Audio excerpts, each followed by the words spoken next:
All right, just a little bit of a background on the IRF program. So the program was started in 2012 with some state funding. The funding has ranged anywhere from $1.5 to $3 million per year over the last 10 years, 12 years now almost. But the intent of the program is to fund shovel-ready projects that will act as a spark to create additional private investment and job creation in distressed areas that are targeted for economic development and community revitalization. So as you can see with our general funds, this is just our general funds. We'll talk a little bit more about the ARPA funding and what that has allowed us to do over the last couple of years. But we've assisted 47 projects throughout the Commonwealth. Funding of that is about $13 to $14 million, but that has generated over $136 million in other public and private investments into those communities, and has resulted in the creation of more than 525 jobs just on the general fund side.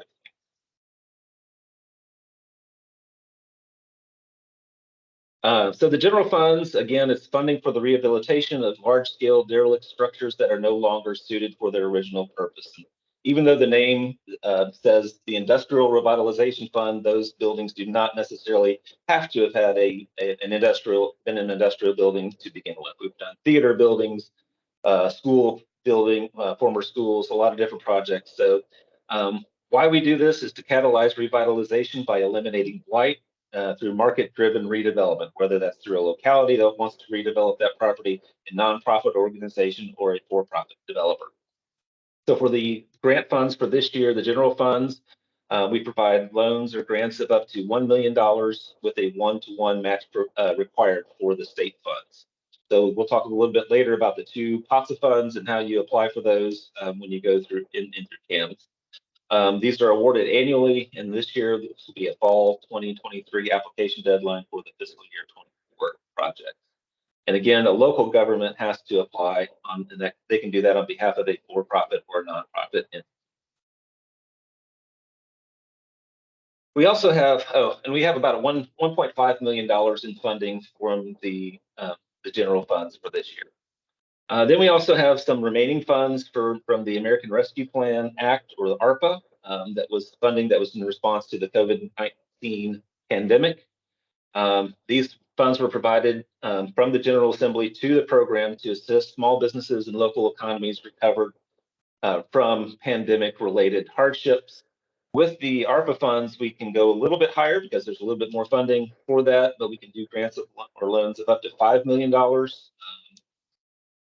And any award that's $1 million or less does not require a match, but any request above $1 million would also require a 1-to-1 match, like the general fund.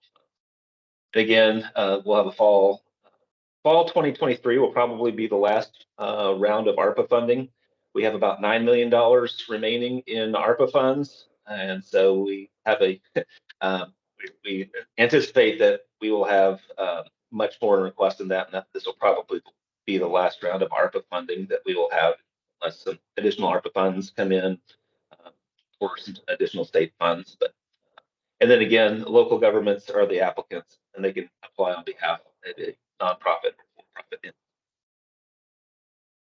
So with the ARPA funding that we received basically almost 2 years ago, has allowed us to really raise the impact of the program. So as you can see, some of our results to date from the ARPA funds, this is in addition to the general funds. We did 2 rounds of planning grants. So we provided 42 planning grants in the amount of $2.3 million to allow localities and developers to kind of get some of those initial steps, whether they're studies, environmental plans, get them ready for an implementation grant. And from those, so to date, I think we've had in the last round of funding, we probably had about 10 or 12 of those have applied for the implementation grant, and I anticipate more will this round as well. We've also funded in 2 rounds 19 implementation projects that totaled over $31 million in funding of the ARPA funds. But as you can see, the impact of that additional funding has basically allowed us to double the impact that we've had over the previous 10 years for the IRF program. There's over $100 million in other investments going into those projects that were funded that will create over 700 new jobs and also 200 new housing units in those mixed-use developments that were funded over the last couple of rounds. So we'll talk a little bit more about mixed use and how we can do that. We can't do anything that's strictly residential, but we can do mixed use properties that at least has a component to it as well. And so our timeline for this year, we had one round of funding in June that funded 4 projects of about $8.2 million. The next grant deadline will be on October 27th, 2023. So as you can see the timeline today, we're having the How to Apply webinar. The applications will open in CAMS next Tuesday on September 5th. Those applications will be due on October 27th. And then we anticipate the awards announced probably within a couple months after that is the application deadline. And then through the winter and spring of 2024, we'll go through the contract negotiations of the projects that were awarded. And then the projects will then have 18 months to complete their projects. And the funding is available and the contracts are signed for those. So at this point, I will turn it over to Brandon. He'll go through the rest of the presentation. Thanks, Tori. So let's take some time to discuss the inner workings of the program. In terms of eligible properties, the program is targeted towards vacant and derelict structures whose poor condition creates a notion of blight and that are often detrimental to future development. These types of properties include, but are not limited to, manufacturing facilities, department stores, warehouses, theaters, hotels, shopping centers, power plants, and school buildings.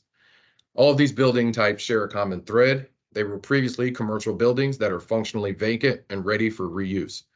When applying for IRF, the critical outcome is that all projects must be at least 30% commercial when complete. This determination is based on usable square footage, and any project that cannot meet the 30% commercial threshold will not be considered for award. During the application process, you will likely be asked to verify this information by providing supporting documentation if your proposed project's end use is mixed use.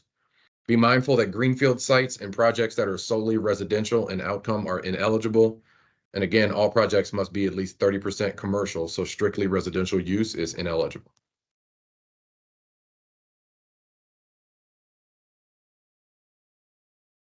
So discussing allowable activities under the IRF award. Allowable activities are those activities that can be allocated to the IRF program. For example, the IRF program is meant to provide funds for hard construction costs, such as drywall, sprinkler systems, machinery, tools, other hard costs associated with redevelopment. This also involves demolition, removal, and other physical activities on site. What this does not include are activities such as architectural and engineering drawings, remediation, feasibility or market studies, or other soft costs associated with development. Should you require further detail on allowable costs, feel free to contact your assigned IRF program administrator.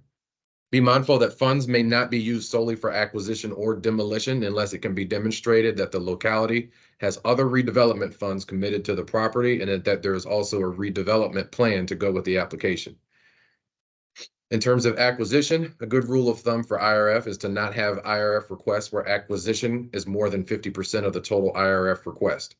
If your costs for acquisition are roughly 33% or less of the total project budget, that makes for a much stronger application compared to an application that requests $1 million in funds with $800,000 slated for acquisition.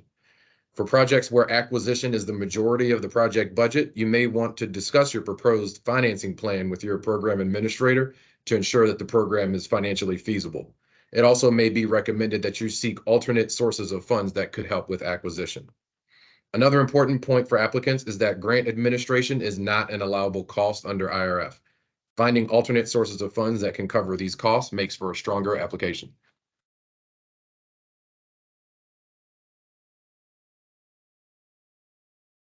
For the IRF program, as Tori mentioned, only eligible applicants are regional or local economic or industrial development authorities. A unit of local government may apply directly for funding, or they may apply on behalf of a for-profit or nonprofit entity. Localities, which are cities, towns, and counties, may designate a redevelopment authority or similar organization as an agent for the project. Should your project be chosen for award, funds will be dispersed in two ways, as a grant or a loan. Generally speaking, if the property is owned by a unit of government or a nonprofit entity, the funds will be considered a grant. If the project involves a private landowner or end user, the funds will be administered as a loan. Should your project involve a private owner or a for-profit end user, contact your assigned program administrator to discuss potential terms of agreement. The types of documents that are signed at contract negotiation is determined by the types of agreements in place. Let's discuss some of the responsibilities of the locality applying to the program. First, a locality may only submit one application per funding round. Therefore, if there are multiple properties in your jurisdiction that are IRF eligible, you will need to employ diligence to select the property that has the most meaningful impact on the local community and its economic development. Additionally, any project will also require a local resolution from the local governing body authorizing the request for funding as an application requirement. And if your project will be a loan, the funds will be granted to the applicant, who will in turn make a loan to the entity. All projects recommended for award under a loan agreement will have a 2.5% interest rate, have an amortization of up to 20 years, and will require an environmental review, and will also be required to have a performance agreement with the developer. As mentioned earlier, match funding can be an important component of IRF applications. There are two ways in which match is required: if the project falls under traditional IRF, or if the project is funded through ARPA and is in excess of $1 million. The match must be either cash or documented costs that are directly related to IRF funds. Local match can be state, local, and private funds that are spent directly on the project within the last full fiscal year. Examples of eligible match are acquisition costs, construction-related soft costs, investments into machinery and tools, notices, permitting and dumping fees, inspections, and other physical activities associated with the property. Be mindful that no more than 5% of local match will be considered as in-kind or cash for out-of-pocket administrative costs. Ineligible match are state or local taxes, site remediation, payments on debt related to property, business investments, or investments into personal property such as furniture, fixtures, and equipment. There are 6 main funding priorities for IRF awards. In no particular order, they are relationship to a local or regional economic development strategy, a high degree of blight and deterioration, project readiness, projects with a clear end use, having a clear community impact, and projects in localities experiencing high economic distress. We will revisit these priorities in a minute.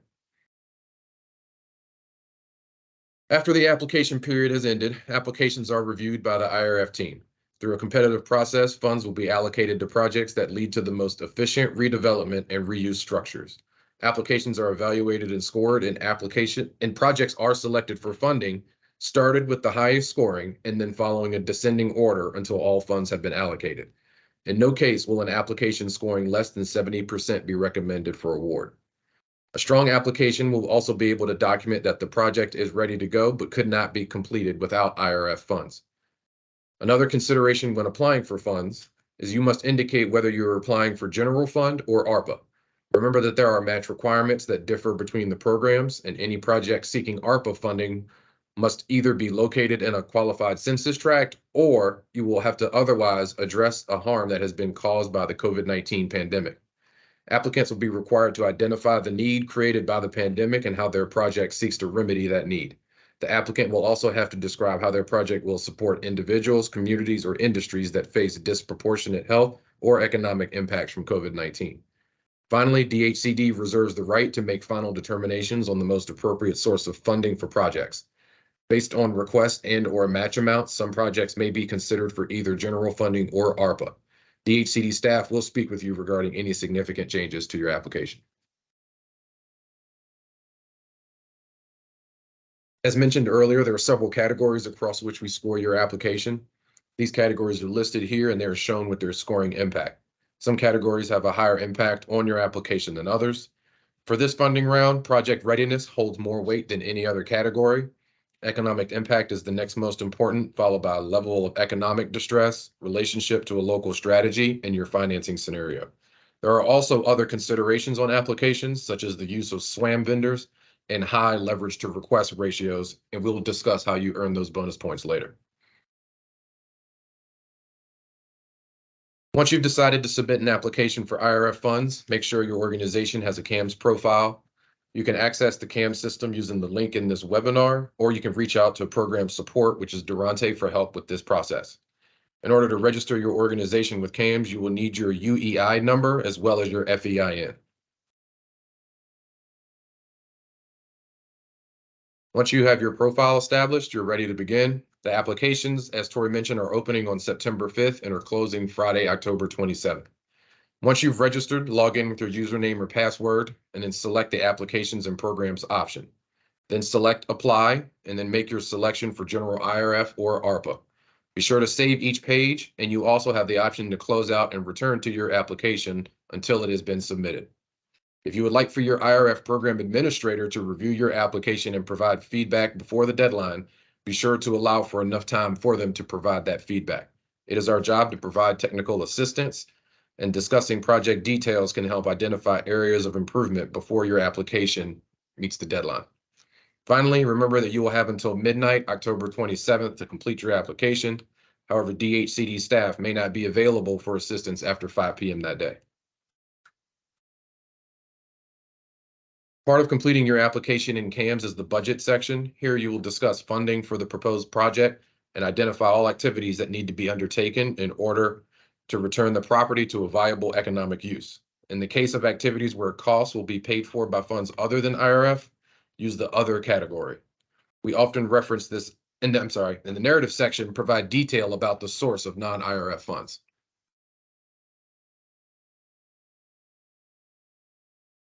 The project overview is a high-level description of the project. This is where we get our first bits of information. This document is completed as an attachment in your application, and you will identify the name, location, owner, developer, total project budget, and intended use of IRS funds, amongst other details. We often reference this document for project basics, so be sure to provide accurate information at this stage. As mentioned earlier, Funding Priority 1 identifies the relationship of the project to a local or regional economic development strategy. Here, describe how your project falls in line with the goals and objectives of your local plan. In terms of local development, discuss any recent or upcoming public or private investment that will contribute to or benefit from this IRF project. Funding Priority 2 relates to the degree of blight and deterioration to be addressed. For this question, you will discuss how the property was selected for IRF compared to other properties in your locality. How is this property the highest community priority? Providing detailed information about the degree of blight helps us understand the physical condition of the building. Discuss how, in its current condition, the property has adversely affected the surrounding businesses and community. Provide photographs that document the condition of the property as well. Funding Priority 3 relates to project readiness. Consider any investment source or initiative that is either started within the last 2 years, or is currently underway, or will begin within the next 2 years as a result of the IRF award. Identifying those investments and initiatives can help establish community support and show project readiness.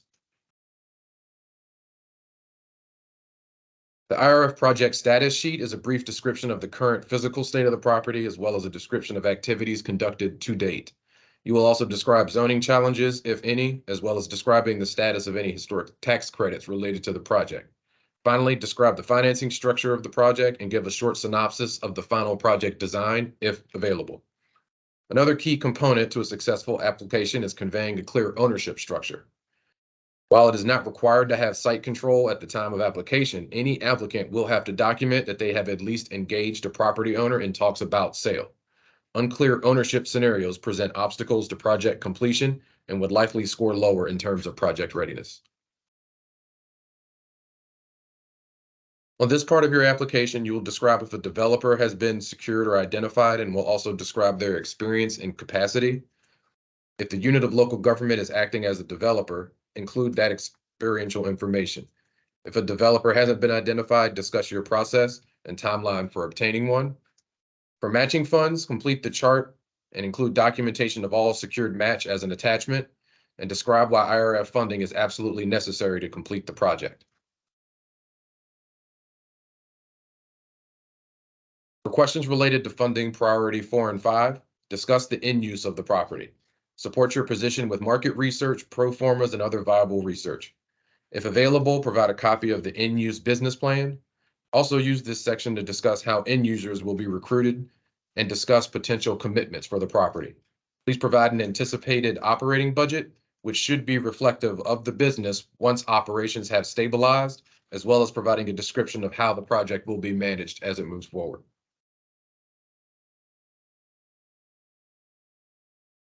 Also related to priorities 4 and 5, indicate the primary community economic impact of the project, including new full-time and part-time jobs.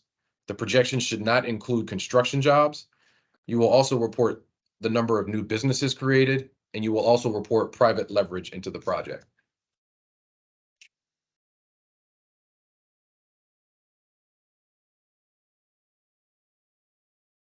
As we mentioned earlier, localities can get points towards an application based on the distress score of their locality.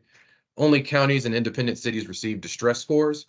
If your locality is not an independent one, refer to your larger surrounding county's score and use that for your location. For example, Richlands is a locality within Tazewell County. Since Richlands is not an independent city, they would use the distress score assigned to Tazewell, which is 150. This slide depicts the extra credit portion of the application. This is where localities can get bonus points on their application for considerations such as, is the project in a revenue sharing district, or has it been cited in a formal regional development strategy? Is it eligible for local tax abatement or incentives? Is it in an enterprise zone? Is the project in a current CBDB project area? Is the project within a special district such as a Main Street or technology zone? Is your financial leverage in excess of 1-to-1 to the requested amount? And is your project committed to including SWAM vendors?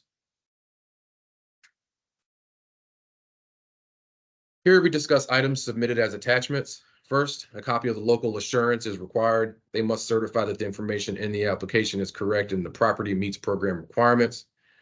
The local resolution must come from the local governing body and must include the amount of funds being requested. If applying on behalf of another entity, the resolution should document the specific match amount and indicate it is the responsibility of that entity to come up with the match as appropriate. Also be sure to provide photos of the project that show the condition of the property inside and out. You may also provide additional supporting documentation such as pro formas, studies, and business plans to this section. Please be sure to provide as much information at the time of application as possible to help ensure that the project is ready to proceed and can be reviewed in full. Attempting to resolve issues during contract negotiations impacts the project timelines, and we want to make sure that contract negotiation is smooth for all parties involved.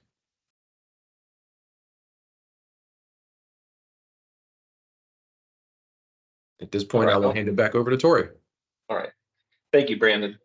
As I mentioned, we now have 2 program administrators that will be your main point of contact for any questions that you have about the application process.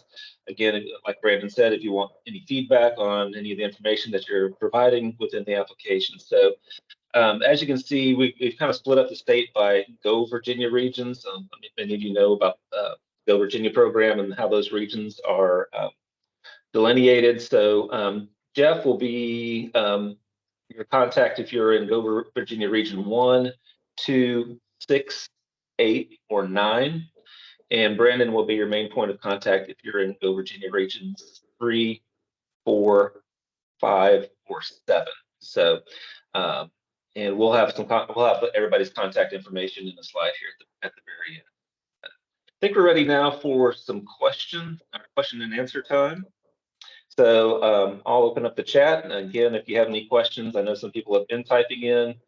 And so I'll make sure I get back to the beginning and go through those. Again, type your questions in if you do have some into the chat. So the first question from Jill says, if a town was to apply for a $1.5 million grant from the ARPA funds, would it need $750,000 in matching funds, or would it need $250,000 as a match for that portion that is over 1 million? Actually, it would need $1.5 million. It needs a 1-to-1. So if you're requesting 1-to-1, $1.5 million in ARPA funds, there would need to be a $1.5 million match. So if the project is a total of 1.5 million, you could apply up to $1 million in ARPA funds, and then the additional $500,000 would come from other sources. Question from Lydina. It says, if using ARPA funds, does Davis-Bacon apply? Short answer is no, but if the total project cost is over $10 million, then what they call baby Davis-Bacon would apply. So it doesn't have to be part of the bid documents, that sort of thing, but any contractor that is doing the work would have to have a listing of the positions that are working on the project and those wages. So they don't have to pay a prevailing wage, but they have to do the report on a quarterly basis if the total project cost is over 10 million. Jill asked, does a plan to utilize historic and new market tax credits help or hurt the application? So they don't hurt the application. They don't, we do need to see that full funding stack for the project and that it would be ready to go. So if you are using some type of tax credits, whether it's historic or new market tax credits, showing the readiness. So do you have the approvals from DHR for this historic tax credits, those types of things? Do you have someone to sell those to, or how will you get the funding from those tax credits to go into the project? So the further along you are in those processes with those tax credits, which can take some time, the more you'll be able to show the readiness. So if you're applying now and you're saying, well, we'll apply for Part 2 in October, that's not really going to be that could potentially hurt your applications because you won't have that funding secured until it could be some months before that funding is secured.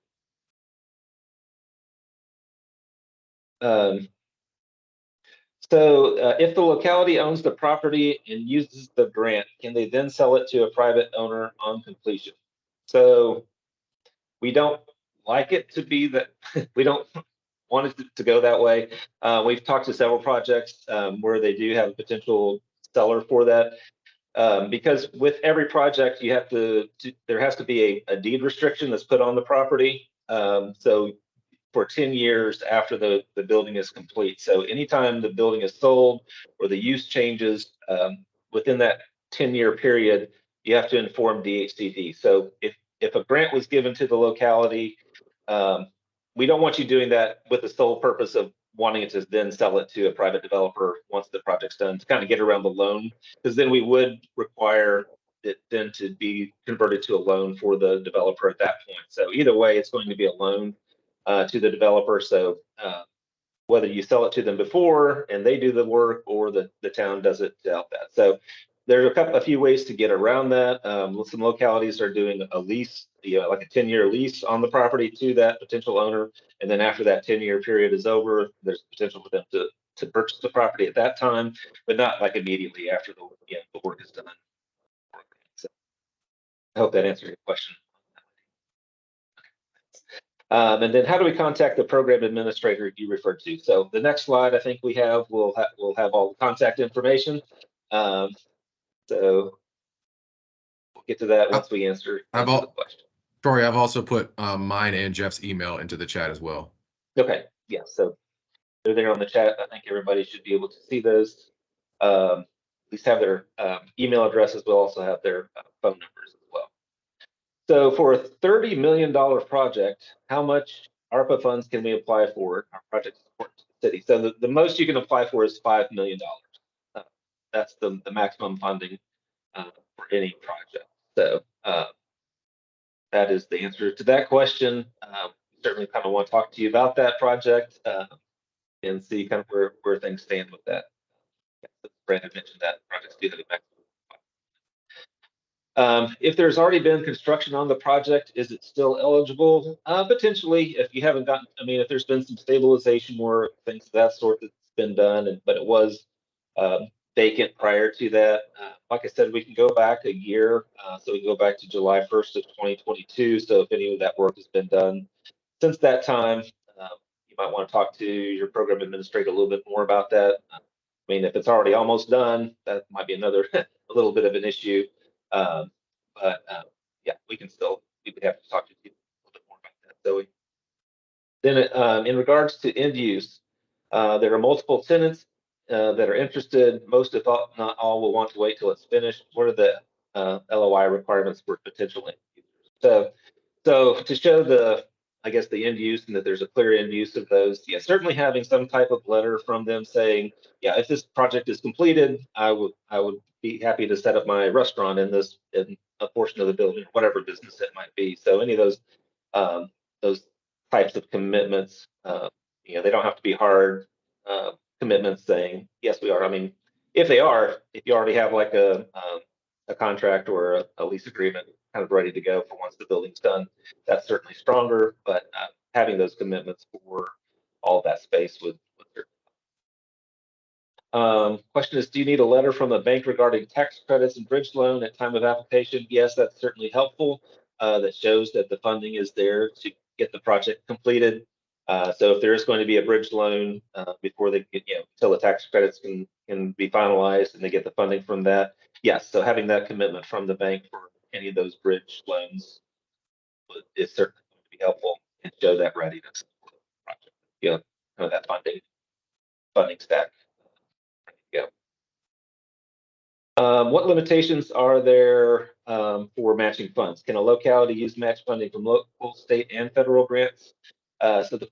Yes, they can use any type of grants that they're receiving. So whether they're federal, an EDA grant, historic, National Trust for Historic Places. We have a project that was just funded that had just received a $100,000 grant from the National Trust. So that was kind of a private, but it's a kind of a federal program.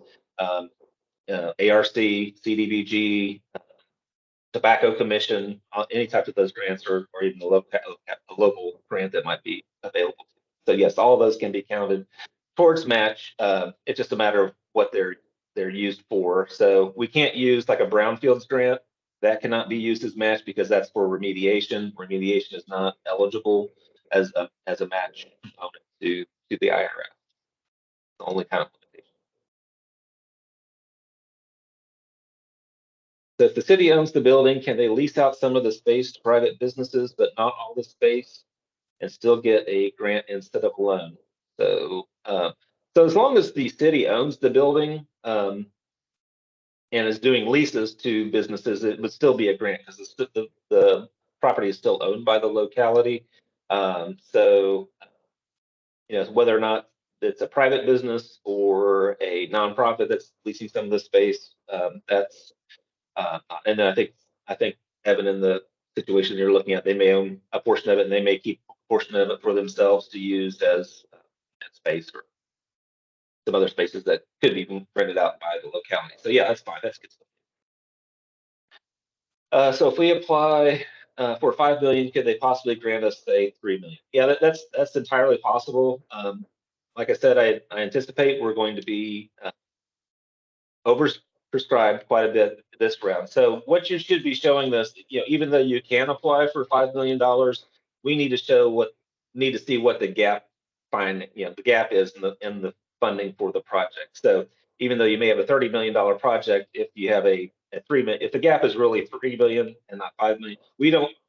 The intent of the IRF program is not to take the place of other funding that's been committed to the project or any other private financing funding that you can get. It is really to provide that gap funding. So the last $2 million of the project is we just can't quite come to between equity and bank loans, things of that sort. So it's really to provide that gap finance. Because, in a lot of cases, when you're rehabilitating these historic old buildings, it may cost you $3 million to get it done, but at the end of the day, the building's worth $2 million, so the bank will only lend you $1.5 million. So there's kind of that gap there. So that's really what the program is intended for.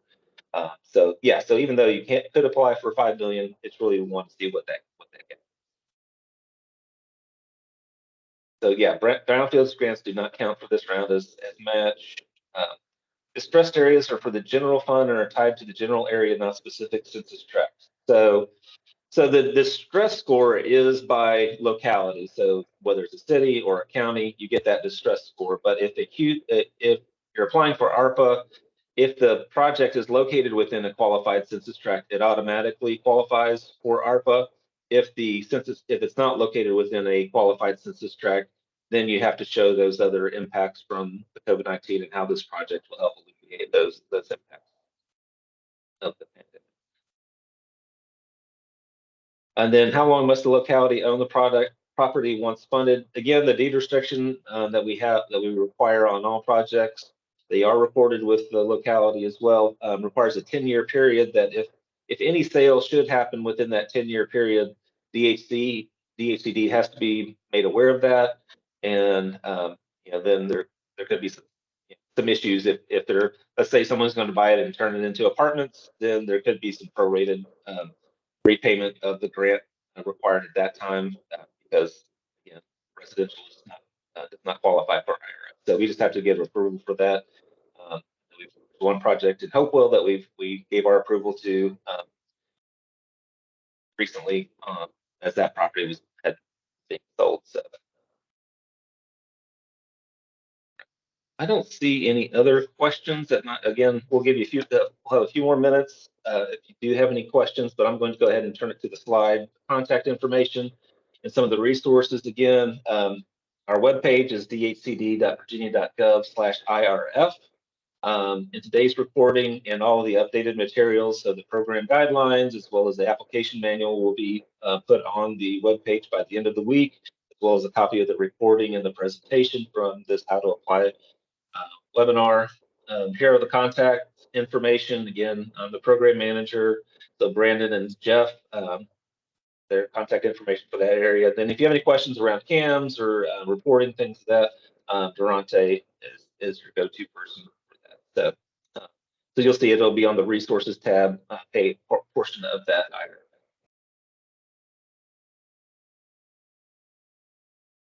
Don't see any other questions that have come in, but again, if you do have some questions, please feel free to reach out. And of course, you can also reach us at our the main email address, which is realestate@dhcd.virginia.gov. Slide.